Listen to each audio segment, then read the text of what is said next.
भारी हरूफ लिखने के लिए जो टेक्निक्स और आसानी से आप बच्चों को बता सकते हैं कि कैसे लिखें, आज मैं आपको वो बताने लगी हूँ। इसको दो चश्मी हरूफ भी कहते हैं, भारी हरूफ भी कहते हैं। तो सबसे आसान तरीका जो हम बच्चों को बताते हैं करने के लिए, इसको 5, जैसे हम 5 मैथ्स में, इसके में आपने बस ये नहीं लगवाना, इसका आपने उससे कहना है 5 की तरह बनाए। ये 5 की तरह बना के आगे लेके गए इसको ऊपर, और यहीं से वापस लेके नीचे आ गए।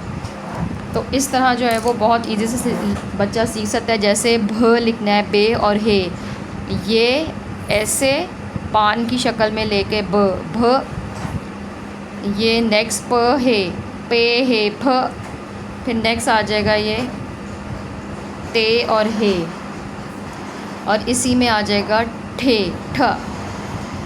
इसकी आवाज़ क्या होगी? भ, फ, थ, ठ। भ से भारी, फ से फूल, थ से थैला, ठ से ठोकर। अब नेक्स्ट क्या आएगा? झ, झीम। जीम से हम लिखेंगे, पहले ये जीम की ये शक्ल बनाई, यहाँ से एक चश्मा और ये ऊपर झ।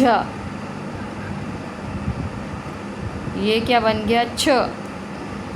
अब नेक्स्ट जो आ रहा है वो है दाल है, ध। दाल के साथ आ जाएगा दाल, और ये देखें 5 बनाया, ऊपर लेके गए और वापस, ये ढ, डाल, ये 5 आगे लेके गए और ये ऊपर ढ। अब नेक्स्ट जो आ रहा है वो है काफ और हे के साथ ख।